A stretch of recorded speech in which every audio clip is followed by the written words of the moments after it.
বাহির থেকে কিনে খাওয়া যে কোনো জিনিসই যেমন স্বাস্থ্যের জন্য ভালো না, তেমন মন ভরে পেট ভরে খাওয়াও যায় না। কারণ তাদের কোয়ান্টিটি তারা তাদের মতো করে দিবে, কিন্তু যদি বাসায় তৈরি করা যায় তাহলে সেই খাবার কিন্তু নিজের পছন্দ মতো যতটুকু ইচ্ছা ততটুকু খাওয়া যায়। অনেক দিন ধরেই নান, রুটি আর আলুর দম খেতে ইচ্ছা করছিল, আর এই খাবারটা বাইরে থেকে কিনে খাওয়ার চেয়ে ঘরে তৈরি করে খেলে আমার কাছে বেশি ভালো লাগে। ছোট ছোট গোল গোল আলুগুলো খেতে খুবই মজা।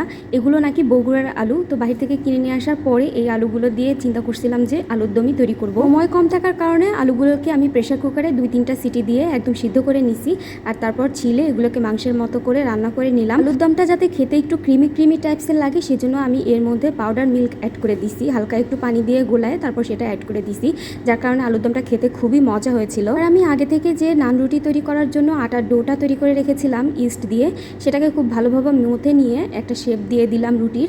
আর এখানে আমি লম্বা লম্বা শেপ দিয়ে দিছি, কারণ গোল করতে গেলে সময় বেশি লাগে, আর লম্বা শেপটা কিন্তু খুব দ্রুতই করে নেওয়া যায়। আমার নান রুটিগুলো একদম পারফেক্ট হয়েছিল, একদম রেস্টুরেন্টের মতো খুব সফট হয়েছিল, আর খেতে অনেক বেশি মজা হয়েছিল।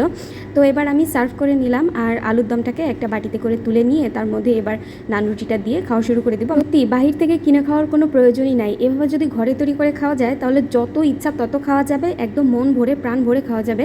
আর হাইজিনের দিক যদি চিন্তা করা যায় তাহলে এটা কিন্তু বাইরের চাইতে অনেক বেশি স্বাস্থ্যসম্মত। আজকের ভিডিওটা এ পর্যন্তই। সবাই ভালো থাকবেন, সুস্থ থাকবেন, আল্লাহ হাফেজ।